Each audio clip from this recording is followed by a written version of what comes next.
reading this morning. Challenging one, our scripture reading this morning from the Gospel of Matthew. And just so you know, I just to situate this gospel for you. Jesus in chapter 13 of Matthew, that's where we are, chapter 13 of Matthew. Jesus is in lake country, just so you know. He's sitting at a lake, and there was so many people around that he had to get in a boat, and then he tells them a bunch of parables. So he's definitely in lake country. So our scripture reading this morning, can you slide it up there a bit? Oh, there. It's not showing up on mine. Okay.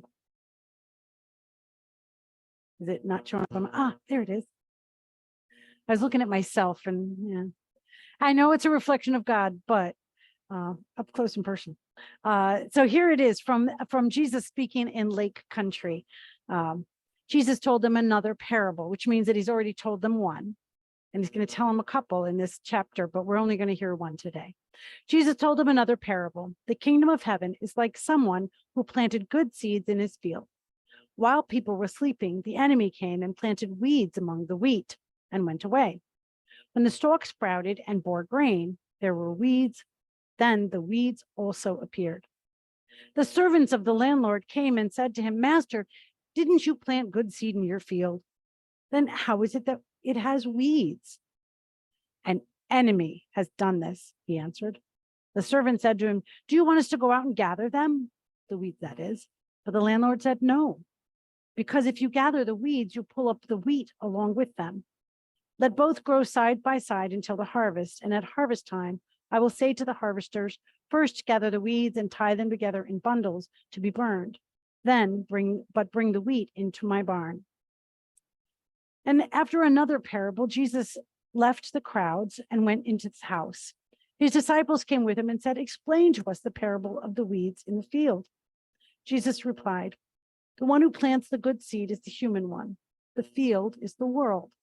And the good seeds are the followers of the kingdom. But the weeds are the followers of the evil one. The enemy who has planted them is the devil. The harvest is at the end of the present age. The harvesters are the angels. Just as people gather weeds and burn them in the fire, so will it be at the end of the present age. The human one will send his angels, and they will gather out of his kingdom all things that cause people to fall away and all people who sin. He will throw them into a burning furnace. People there will be weeping and grinding their teeth. Then the righteous will shine like the sun in their Father's kingdom. Those who have ears should listen. Jesus was speaking in lake country at planting time. Right, Mike? We were young and on a tight budget. So Larry and I made a deal with our landlords, Mr. and Mrs. Pomerantz, that we would take care of the property in return for a break in rent. That meant we shoveled the snow and we attended to minor repairs in the building as needed. And we mowed the postage stamp size piece of grass in the back. I don't know that it was as big as this altar area. It was tiny. And then we had the parkways to do. And then in front of the house, there were bushes, nice big yew bushes or something like this, and a little bit of grass. So my job was Larry mowed and shoveled, and I trimmed the sidewalk edges and weeded in front. Well, one day, the first year we were in this apartment, I went up to the north side of the building, and there were the ugliest weeds ever. And I'm like, well, we're supposed to take care of the property. I will take care of that. I got out my shovel and I got out my scissors and I was ready to go to town. And the neighbor heard me out there outside of his apartment and came running out, screaming at me, "What do you think you're doing? Are you a complete idiot? That's my money."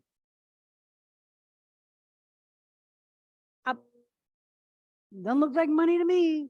Looks like weeds, just saying. He said, "Don't you dare do anything to those plants. They are my money." And he was firm and I was frightened. I was young. I went inside. I took my shovel and my scissors and I waited. Like months, I waited for the seeds, the the plants to grow. They had purple flowers. They were still ugly, in my opinion. And the fall came and they didn't get any better looking. They really didn't. And then in the fall, everything's dried up. No more mowing the lawn. The neighbor knocks on my door. And he has in his hand the ugliest looking thing I think I've ever seen.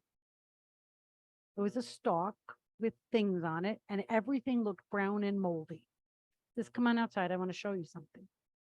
And he took his fingers and he gently rubbed each one of those round things, and it was a seed pod. And when he did that, the brown, ugly, moldy part fell off. And what was left was an iridescent disc.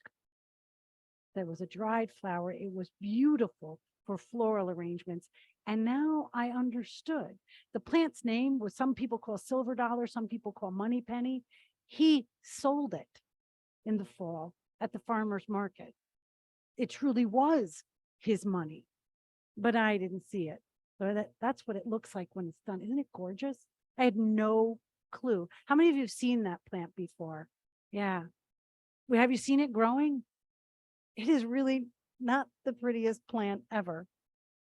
But in the parable this morning, Jesus is talking about wheat, not money penny plants, but he's also talking about weeds.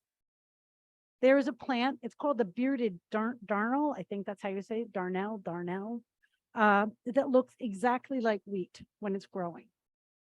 And the problem is that when it gets full grown, it has a head on it, a grain, but it is completely useless for human purposes.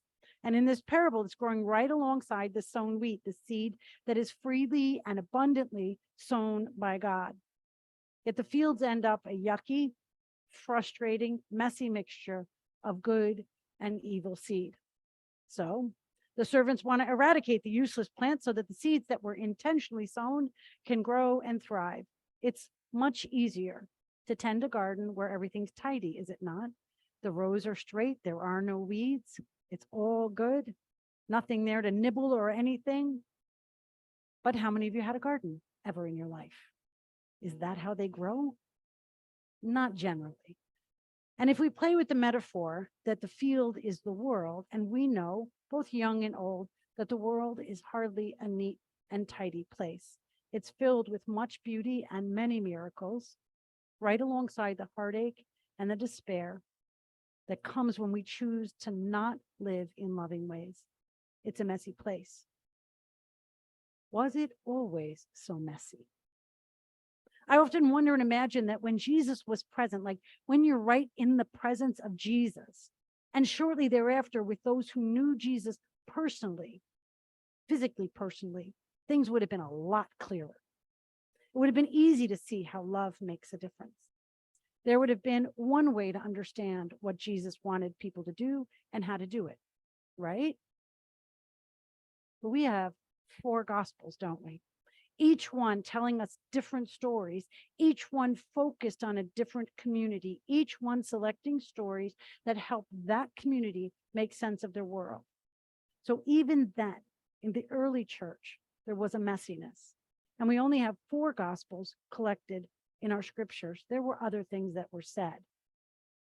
And each gospel, each in their own way, pushed the boundaries of the understanding God's love.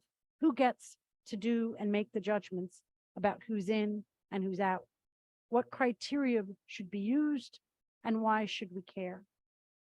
In some ways, not much has changed in 2000 years, has it? Right? There's not one way to understand Jesus' life, death, and resurrection.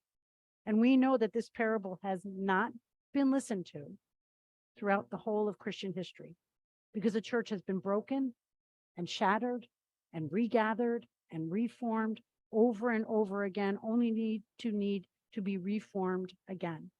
As decisions are made about who is in and who is out, who is acceptable and who's blasphemous, what is orthodoxy and what is heresy. If we're to follow the advice in the parable, we need to leave that judging to God. But we don't, do we? Do we? We don't leave the judging to God. We don't at all. I was recently judged as a false faith leader. by a person named Sean Walsh in their letter written July 19th to the Sound Off section of the Waukesha Freeman. As you may be aware, the Arrowhead School Board recently proposed a policy and passed Policy 335 that removed safe space stickers at school. These rainbow colored stickers were at the doors of some classrooms and offices indicating a place where a student, perhaps LGBTQ or not, could find a safe person to speak to. There was rather, I'll put it nicely, a robust conversation at both the school board meetings and also in the local paper in regard to this issue. And as some of you are aware, I joined my local Heartland clergy colleagues in sending an open letter to the school board in opposition to Policy 335, as I see these spaces as life-saving for some students. The board, however, felt that the signs and others, such as the Black Lives Matter signs, were divisive in the school and that we should not, quote, coddle our children, unquote. They have to learn to live in a world that is sometimes unsafe and a messy place. You know, weeds and wheat together. Remember what happened in the parable? The servants were ready to pull out the weeds and the landlord said no. Landowner said no. Let them grow. And in the end, there'll be a sorting out of what is life-giving and what is not. And who will do that judging? God, not us. The gospel message is one of love. It doesn't matter which of the four gospels you choose. Never do they condone destructive, abusive, or harmful behavior. Love is what encourages us and one another to be our very best, to see our self-worth and the worth of every person. What you need is exactly what everyone else needs. You need to be safe. You need to be fed with food for body and spirit. You need to love and be loved and to feel at home for all the good things that at home can mean in who you are and where you are. Being a person of faith in the here and now is about being in the midst of the messiness of life and being fully present to the community in which one is situated. Yes, weeds grow in the midst of the wheat, but in this is a metaphor, and although weeds can't change, people can. Living out our Christian faith is about being rooted in God's love. It's about humility and compassion, to try not to try to rip out the nasty bits in somebody else's life, but trying to nurture and water and tend to the tender growing places where love makes all the difference in the world. The master of the field says, wait, all things will be done in God's time. This parable gives us a glimpse of God, whose infinite patience frees us to get on with the critical business, the one job we have: love one another. Love is more powerful than sometimes we believe and trust. Love also comes with responsibility for actions, small and steady, bold and prophetic. We are compelled by our faith to love one another as God has loved us. Does it make a difference? The signs matter. Yes. That landlord that gave us a break in all those years ago was living proof that love matters. They lived in a place and time where signs were not taken down, but put up and on. They offered us a warm welcome. They offered us love and respect that extended beyond the time we were their tenants. And that was all despite the fact that Larry was tall and strong and young and blonde and had a German last name, despite the fact that they had numbers tattooed on their arms. Tattooed there, perhaps by a young, strong, blonde German years before. Signs matter. They are life-altering. Mr. and Mrs. Pomerantz knew this. They had lived in the middle of the field of evil, and yet they were rooted in God's love, and they had learned to let God judge. They would love, and they did, and so should we.